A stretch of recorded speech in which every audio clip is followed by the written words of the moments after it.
आप सभी को नमस्कार। हम में से अधिकांश लोग हिडिंबा के बारे में इतना तो जानते हैं कि वह भीम की पत्नी थी और घटोत्कच की माता थी। लेकिन जो नहीं जानते हैं वह यह है कि हिडिंबा का पूरा जीवन कैसा था। वास्तव में हिडिंबा का पूरा जीवन करुणा और प्रेरणा से भरा हुआ था। लेकिन जितना दुख उसने देखा उससे कहीं अधिक आत्मसम्मान पूर्वक उसने अपने जीवन को जिया। और जब भगवान श्री कृष्ण के सामने वह मृत्यु को गले लगा रही थी तो उसके चेहरे पर वही आत्मसम्मान का गर्व झलक रहा था। तो क्या है हिडिंबा के जीवन की पूरी कहानी?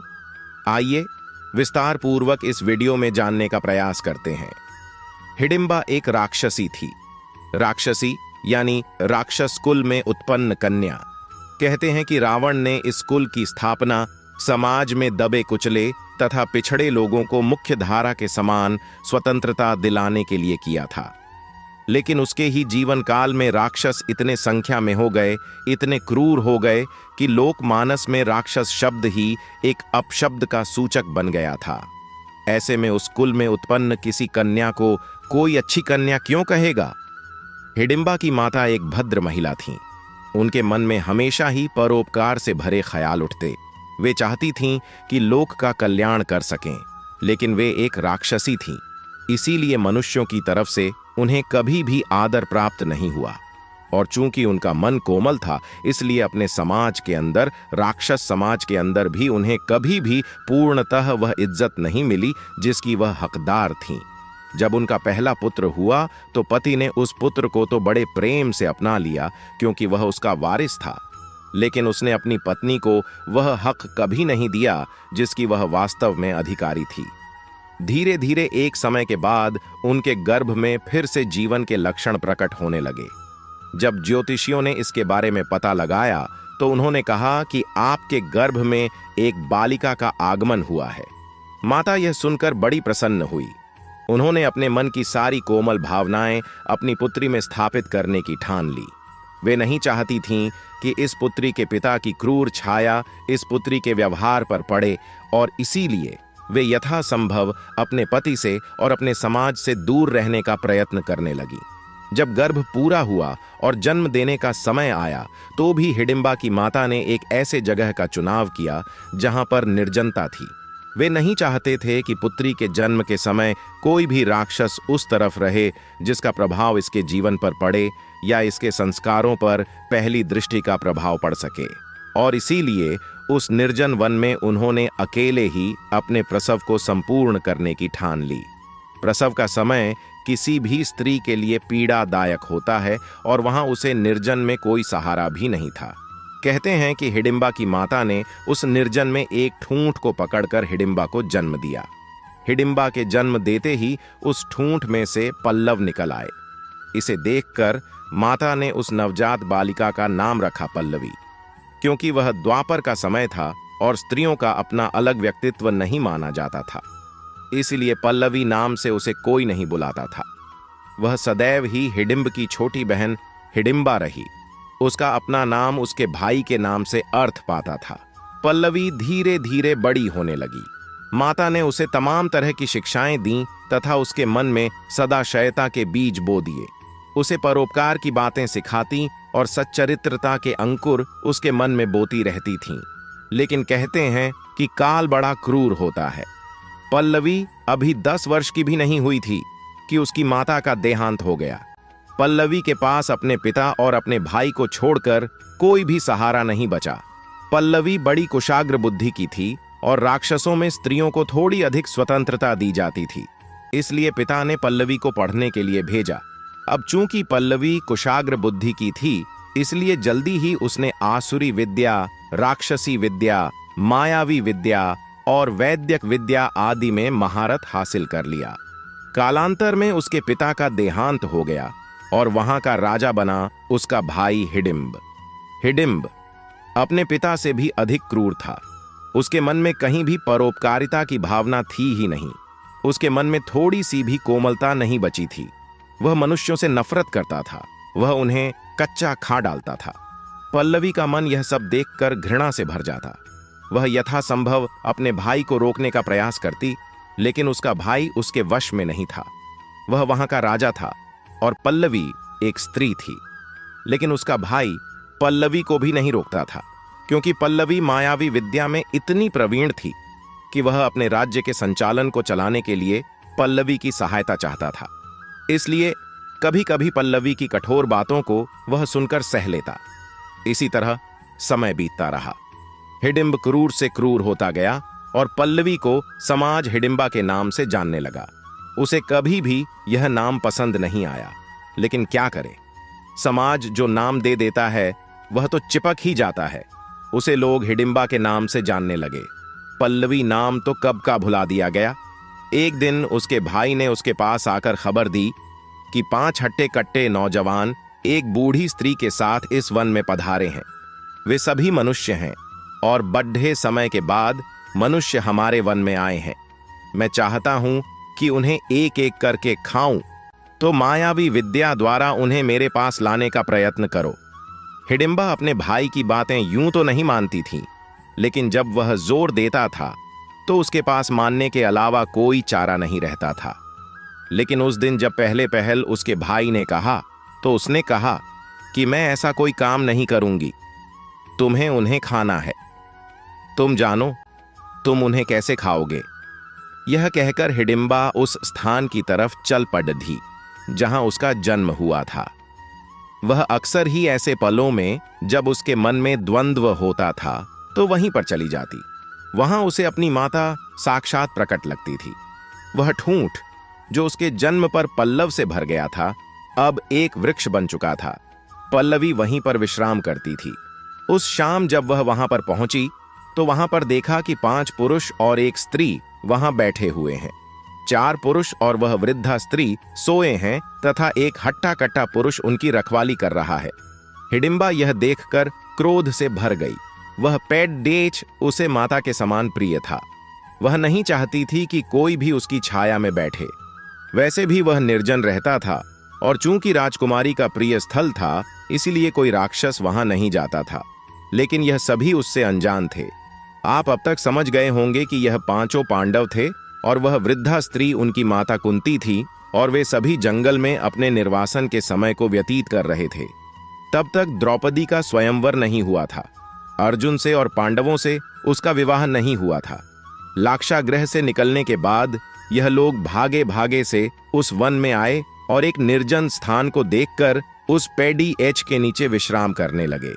भीम पहरे पर बैठे थे और बाकी चारों भाई और माताएं निश्चिंत होकर सो रहे थे, क्योंकि भीम के रहते उन्हें किस बात का डर था। दोस्तों, अगर आपको हमारी कहानियां पसंद आती हैं तो इस वीडियो को लाइक करके हमारे चैनल को सब्सक्राइब अवश्य कीजिएगा। इसमें आपका तो 2 से 3 सेकंड का समय लगेगा, लेकिन हमारा चैनल इससे जीवंत बना रहेगा और सनातन के लिए किया गया हमारा प्रयास अधिक लोगों तक पहुंच सकेगा। हम आपसे इतनी अपेक्षा तो कर ही सकते हैं। अब आइए कहानी पर वापस लौटते हैं। तो उस वृक्ष की छाया में पांडवों को विश्राम करता देखकर हिडिंबा क्रोध से भड़क उठी। वह उन्हें जगाने के लिए तथा वहां से भगाने के लिए उनकी तरफ लपक पड़ी। उस समय वह भयंकर क्रोध से भरी हुई थी। जब वह उधर की तरफ बढ़ी तो उसके तथा पांडवों के बीच में अचानक ही एक शीला की तरह भीम आकर खड़े हो गए। भीम ने कठोरता से उसे पकड़ा और एक वृक्ष की तरफ लेकर चल दिया।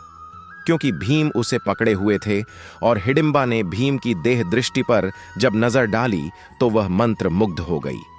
भीम हालांकि कठोर स्थिति में थे, उनकी आंखों से क्रोध की चिंगारियां फूट रही थीं, लेकिन हिडिंबा पहली ही नजर में उनसे प्रेम कर बैठी थी। भीम हिडिंबा को पकड़कर एक तरफ ले गए ताकि उनके भाइयों और माता के नींद में खलल न पड़े। वहां ले जाकर उन्होंने कहा कि हमने तुम्हारा कोई अपराध नहीं किया, तुम हमें क्यों मारना चाहती हो। हिडिंबा उन्हें बड़े प्रेम से देख रही थी। भीम उसको इस तरह देखता देख लजा गए। उन्होंने भी पहली नजर हिडिंबा पर डाली। हिडिंबा राक्षसी थी, लेकिन बहुत सुंदर थी। उसका रूप अपने आप में ही एक अप्सरा से अधिक था। वह एकदम कमनीय स्त्री लग रही थी। अभी उसका यौवन ताजा ही ताजा था। भीम भी उसे देखकर मोहित हो रहे थे, लेकिन कहीं न कहीं उनके मन में गुस्सा भी था कि यह स्त्री बिना कारण हमें क्यों मारना चाहती है। जब उन्होंने हिडिंबा से इस बारे में कठोरता से पूछा तो हिडिंबा ने मुस्कुराते हुए पूरी कहानी बता दी और कहा कि यह मेरा स्थान है। मेरे स्थान पर कोई विश्राम करेगा तो मैं यह कैसे सहन करूंगी। भीम ने कहा कि यह निर्जन वन है। वन किसी एक का नहीं होता, वन सबका होता है। जो जहां पर है वहीं उसका हिस्सा है। हिडिंबा ने कहा कि यह वन चूंकि मेरा नहीं है, लेकिन फिर भी इस स्थान से मेरी माता की स्मृतियां जुड़ी हुई हैं, इसलिए मैं भाव से विह्वल हो गई। क्या आप लोग वे 5 प्राणी हैं जिसकी बात मेरा भाई कर रहा था? भीम ने कहा। तुम्हारा भाई कौन है? इस पर हिडिंबा ने कहा कि मेरा नाम हिडिंबा है और मेरे भाई का नाम हिडिंब है। भीम की आंखें खुल गईं। उन्होंने कहा कि अच्छा, तो तुम राक्षस हिडिंब की बहन हो, तब तो तुम भी उसके जैसे क्रूर होगी। हिडिंबा ने यह सुना तो उसका मन आहत से भर गया। उसने कहा कि तुम भाई के व्यक्तित्व से मेरे व्यक्तित्व की तुलना क्यों कर रहे हो? मैं एक अलग व्यक्तित्व हूं, मैं एक स्वतंत्र व्यक्ति हूं। क्या स्त्री होने के नाते मेरा अपना कोई गुण नहीं है? यह सुनकर भीम ने कहा कि लेकिन जिस तरह तुम मेरे भाइयों और माता पर झपटी थी, यह देखकर तो ऐसा ही लग रहा है कि तुम भी अपने भाई की तरह क्रूर हो। तब हिडिंबा की बड़ी बड़ी आंखों से आंसुओं की 2 बूंदें टपक पड़ी। स्त्री की आंख में आंसू पुरुष को पिघला देने के लिए काफी होते हैं। हिडिंबा ने कहा कि मैंने तुम्हें अभी बताया कि उस स्थान से मेरी माता की स्मृतियां जुड़ी हुई हैं। तुम फिर भी नहीं समझ रहे हो। भीम ने कहा, मैं समझ रहा हूं, अब तुम जा सकती हो। हिडिंबा वहां से चली गई और उसके मन में भीम के प्रति स्नेह उमड़ गया। इधर भीम भी इस प्रथम दृष्टि के प्रेम प्रभाव से उबरे नहीं थे। वे वहां रात में पहरे पर बैठे रहे और बार बार उनकी आंखों के सामने हिडिंबा की आंखों के वे आंसू झलमला आते हुए दृष्टिगोचर होते रहे। अगले दिन फिर शाम हुई। शाम के समय हिडिंबा वहां पर आई। भीम से उसने वार्तालाप किया। दोनों ने प्रेम का इजहार किया और भीम ने कहा कि मैं तुम्हें प्रेम करने लगा हूं, लेकिन मैं विवश हूं। मैं अपनी माता की आज्ञा के बिना किसी भी स्त्री से संबंध नहीं बना सकता हूं, इसलिए तुम मुझे क्षमा करना। लेकिन फिर भी चूंकि मैं प्रेम करता हूं, इसलिए मैं तुमसे कह देता हूं, ताकि बाद में मेरे मन में निराशा न रहे कि मैंने प्रेम को व्यक्त नहीं किया था। हिडिंबा ने कहा कि मैं भी तुमसे प्रेम करती हूं, लेकिन एक दिक्कत है। मैं तुमसे प्रेम व्यक्त भी कर सकती हूं और प्रेम का प्रस्ताव तुम्हारी मां के सामने लेकर भी जा सकती हूं, लेकिन मेरा भाई तुम लोगों को खाना चाहता है और वह जल्द ही तुम पर आक्रमण करेगा। मैं इसी दुविधा में हूं कि मैं क्या करूं। इतना सुनने के बाद भीम ने कहा कि इसमें फिर दुविधा की क्या बात है? वह तुम्हारा संबंधी है, तुम उसका पक्ष लो, लेकिन मैं अपने संबंधियों की रक्षा करूंगा। अगर तुम्हारा भाई हमारे पास आएगा तो मैं उसे मार डालूंगा। तुम इसके लिए मुझे क्षमा करना। तब हिडिंबा ने भीम की आंखों में पूरे विश्वास के साथ देखते हुए कहा, संबंधी हो या भाई हो या पिता हो, अगर वह क्रूर है, अगर वह समाज के लिए गलत है, तो उसे गलत मानना ही चाहिए। न्याय के लिए अपने बंधु को भी दंड देना अधर्म नहीं, धर्म है। मैं चाहती हूं कि तुम मेरे भाई का नाश कर दो और यहां के राज्य का संचालन अपने हाथ में ले लो। भीम ने कहा, यह कैसे संभव है? इस पर हिडिंबा ने कहा कि निकुंभला देवी की पूजा करने के लिए वह तुम्हारी बलि देना चाहता है। इसमें 1 दिन का समय बाकी है। अगले दिन पूर्णिमा है और उस दिन वह अवश्य ही तुम पर हमला करेगा। तुम उस दिन उसे मार देना। हालांकि वह मायावी विद्या में पारंगत है, लेकिन मैं इस विद्या में उससे कहीं अधिक तेज हूं। इसलिए जब वह तुम पर माया का प्रयोग करेगा तो उसके माया को मैं काट दूंगी। शारीरिक बल में तुम उससे जीत तो जाओगे ना? भीम ने कहा कि तुमने अभी मेरा बल कहां देखा है? वह कल युद्ध भूमि में देख लेना। हिडिंबा खिलखिलाती हुई वहां से चली गई। अगले दिन तय समय पर हिडिंबा ने आक्रमण किया। भीम ने डटकर उसका मुकाबला किया।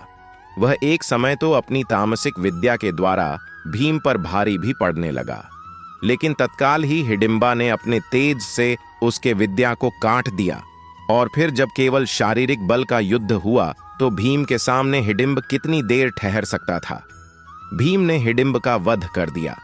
हिडिंब बड़ा ही क्रूर था। उसकी जनता भी उससे त्रस्त रहा करती थी। वह स्त्रियों को कभी भी इज्जत नहीं देता और लोगों के साथ लूट खसोट ही करता था। जब भीम ने उसका वध किया तो वहां की जनता भीम की जय जयकार कर उठी। वे सभी भीम को अपना राजा मान चुके थे। उसके बाद हिडिंबा कुंती के पास गई और वहां पर उसने भीम के साथ अपने प्रेम की बात बताई और भीम से विवाह करने का प्रस्ताव रखा। कुंती न केवल माता थीं, बल्कि वे एक राजमाता थीं। उनके सामने सबसे बड़ा प्रश्न यह था कि अपने वन भटकते हुए बेटों को किस तरह से उनका अधिकार दिलाएं। ऐसे में वे जानती थीं कि यदि पांचों बेटे अलग अलग शादियां करके अपना घर बसाने लगेंगे तो उनका एकत्व बिखर जाएगा, वे टूट जाएंगे और फिर उनका सपना हस्तिनापुर को जीतने का सपना सपना ही रह जाएगा। अपने पति का वह सिंहासन जिसको कि उनकी बीमारी ने उनसे छीन लिया था, फिर कभी कुंती को मिल नहीं पाएगा। कुंती इन सब बातों को जानते हुए हिडिंबा से कहती हैं कि मैं भीम के प्रेम के महत्व को जानती हूँ, मैं प्रेम को स्वीकार करती हूँ, मैं उसे तुमसे विवाह करने की अनुमति भी दे दूंगी, लेकिन मैं तुम्हें कुलवधू के रूप में स्वीकार नहीं कर सकती हूं, क्योंकि हम आर्य हैं और तुम राक्षसी हो। एक आर्य की कुलवधू राक्षसी हो, यह समाज को स्वीकार नहीं होगा और मुझे अपने बेटों को हस्तिनापुर का राजा बनाना है। इसके लिए समाज उनके पक्ष में रहे, यह बहुत ही आवश्यक है। यह सुनकर हिडिंबा तिलमिला गई। उसने माता कुंती से पूछा कि आर्यों की स्त्रियों और राक्षसियों के बीच में ऐसा क्या अंतर है जिसे आप हमें कुलवधू का स्थान नहीं दे सकती हैं। तब माता कुंती ने कहा था कि राक्षस यहां अनेक विवाह करते हैं, वे अनेक पति रख सकते हैं, लेकिन आर्य स्त्री सिर्फ एक पति रखती है। तब हिडिंबा ने व्यंग में भरकर कहा कि यदि स्थिति ऐसी आ जाए कि माता, तो आप स्वयं से किसी आर्य स्त्री को बहुत पतियों के साथ विवाह करने की अनुमति दे सकती हैं। हिडिंबा अपने हृदय में बहुत ही सुरक्षित थी। शायद उसी की बात कुंती के अंदर घर कर गई और बाद में द्रौपदी को यह अभिशाप मिला या वरदान मिला, जो भी आप कह लें, कि वह अनेक पतियों की पत्नी बनी। हिडिंबा प्रेम में थी। उसने माता कुंती की हर एक बात को स्वीकार कर लिया। भीम से उसने विवाह किया। वह जानते थे कि जब तक वनवास का समय है तभी तक भीम उनके पास हैं। वह कभी कुलवधू नहीं बन पाएगी, लेकिन वह चाहती थी कि जितने भी समय भीम उसके पास रहें, वह अपने जीवन को संपूर्णता से जिए। उसकी करुणा का कोई अंत नहीं है, क्योंकि वह जानती है कि वह जिससे प्रेम करती है वह तुरंत ही चला जाएगा, लेकिन फिर भी वह टूटकर प्रेम करती है। एक आत्मसम्मान से भरी हुई स्त्री अपने आत्मसम्मान को दांव पर लगाकर अपने प्रेम को पाती है। प्रेम के लिए अपने आत्मसम्मान का बलिदान करती है, लेकिन वह जानती है कि यह सब करने के बावजूद वह प्रेम को सिर्फ कुछ क्षणों के लिए ही पा सकती है, पूरे जीवन के लिए नहीं। भीम और हिडिंबा का प्रेम परवान चढ़ता रहा। वनवास का समय पूरा होने में अभी वक्त था। वहां पर समय व्यतीत करते हुए हिडिंबा के गर्भ में एक जीवन की भी संरचना हुई। कालांतर में एक बच्चा हुआ जिसके सर पर कोई बाल ही नहीं था। उसका सर ऐसा लगता था जैसे उल्टा हुआ गड्ढा हो घाट। उत्कर्ष कच्छ होता है। बाल उस लड़के का नाम घटोत्कच इसीलिए रखा गया क्योंकि घड़े जैसा घट के जैसा उसका सिर था और उस पर कोई भी कच्छी या बाल नहीं थे। इसीलिए उस बालक का नाम हुआ घटोत्कच। घटोत्कच अभी मुश्किल से अपने पिता को पहचान ही पाता कि वहां से पांडव चले गए और जंगल में बच गई तो सिर्फ हिडिंबा और उसका पुत्र। हिडिंबा जानती थी कि यह विवाह लंबा होने वाला है, लेकिन उसके हृदय में कहीं एक बात यह थी कि भीम उसे प्रेम करते हैं। भीम जरूर समय समय पर उसकी खबर लेंगे, लेकिन भीम राजनीति में उलझे हुए थे। उनके सामने बहुत लक्ष्य थे। वह हिडिंबा को एक तरह से भूल ही गए। फिर उड़ते हुए खबर मिली हिडिंबा को कि 5 पतियों की पत्नी द्रौपदी हो गई हैं। भीम भी द्रौपदी से प्रेम करने लगे हैं और फिर द्रौपदी के चीरहरण का वह हृदय विदारक प्रसंग सुना। हिडिंबा ने पहले तो उसका मन पांडवों के प्रति क्रोध से भर गया कि कैसे धर्मराज अपनी स्त्री को दांव पर लगा सकते हैं। फिर द्रौपदी की पीड़ा उसके मन में फैलती चली गई। लेकिन जब कुछ दिन और बीते तो उसके मन में फांस की तरह सिर्फ एक बात चुभती रही। वह थी भीम की प्रतिज्ञा। भीम द्रौपदी के प्रेम में पड़े हुए थे। वे हिडिंबा को भूल गए थे। हिडिंबा द्रौपदी से कोई भी सौतियां डाह नहीं रखती थी, लेकिन भीम का प्रेम, उसको ना मिलना उसे हमेशा से खलता रहा। जब दोबारा पांडव वनवास में गए तो उस समय द्रौपदी भी उनके साथ थी। तब भीम को अपने पुत्र घटोत्कच की याद आई। कारण था हिमालय को पार करने के लिए उन्हें मायावी शक्तियों की जरूरत थी और इसलिए उस घने वन प्रदेश और कटीले पर्वतों से भरे हुए मार्ग को पार करने के लिए उन्होंने अपने पुत्र घटोत्कच को बुलाया। लेकिन उस समय भी महाभारत में जिक्र आता है कि उन्होंने हिडिंबा का कहीं भी नाम नहीं लिया, न ही हिडिंबा के नाम कोई संदेश भेजा। हिडिंबा अपने हृदय में जलन महसूस करती हुई और भी गल गई। घटोत्कच अपनी माता के पास आज्ञा लेने के लिए जाता है। घटोत्कच ने कहा कि माता, अगर आप नहीं कहेंगे तो मैं नहीं जाऊंगा। लेकिन हिडिंबा जानती थी कि घटोत्कच अपने पिता को बहुत प्रेम करता है। वह आज्ञा देगी तो घटोत्कच रुक तो जाएगा, लेकिन उसका हृदय इस स्थिति को स्वीकार नहीं करेगा। इसलिए हिडिंबा ने बाहर से हंसते हुए और अंदर से जार जार आंसू बहाते हुए अपने पुत्र को वहां जाने की अनुमति दे दी। उसके बाद फिर भीम उन्हें भूल गया और भीम को दोबारा अपने पुत्र की याद आई। महाभारत के युद्ध में तब तक घटोत्कच का विवाह अहलावत से हो चुका था और उसके 3 पुत्र भी हो गए थे। बर्बरीक, अंजन प्रवाह और मेघवर्ण घटोत्कच अपने पुत्र अंजन पर्वत के साथ उसे युद्ध में भाग लेने के लिए गया और कर्ण के हाथों मारा गया। यह खबर आप जानते ही होंगे। फिर अपनी माता से अनुमति लेकर बर्बरीक वहां पर गए और बर्बरीक की कथा भी आप जानते हैं कि किस तरह कृष्ण जी ने उनका गला काट दिया। घटोत्कच का पुत्र अंजान प्रवाह अश्वत्थामा के हाथों मारा गया। अंत में जब युद्ध समाप्त हुआ तो वहां पर हिडिंबा एक बार फिर युद्ध भूमि में जाती है। वहां पर उसने द्रौपदी को अपने गले से लगाया। फिर भीम की तरफ रुष्ट भरी नजरों से देखा और अपने पुत्रों की लाशों को अपने सीने से चिपटाकर रो पड़ी। अंततः वह कृष्ण के पास गई। कृष्ण ने पहली बार उसे पल्लवी के नाम से पुकारा। हिडिंबा, जो खुद ही अपना नाम भूल चुकी थी, उसका पल्लवी के नाम से पुकारा जाना अंदर तक आह्लादित कर दिया। कृष्ण ने कहा कि पल्लवी, तुम देवी हो, तुम इस जगत में देवी के रूप में पूजी जाओगी। और दोस्तों, आज भी उत्तराखंड में हिडिंबा देवी का मंदिर है और वहां पर हिडिंबा देवी की पूजा होती है। लेकिन फिर पल्लवी के मन में जीने की इच्छा समाप्त हो चुकी थी। उसने कृष्ण से कहा, कृष्ण, मुझे मुक्ति दीजिए। और फिर कहते हैं कि हिडिंबा अपने अंदर की अग्नि को प्रज्वलित करके उस अग्नि में अपने शरीर को भस्म कर देती है और श्री कृष्ण में विलीन हो जाती है। तो यह थी हिडिंबा की पूरी कहानी। उम्मीद है आपको यह पसंद आई होगी। जैसी भी लगी वह कमेंट बॉक्स में आप अवश्य बताइएगा। मिलते हैं अगले वीडियो में अगली कहानी के साथ। तब तक के लिए नमस्कार।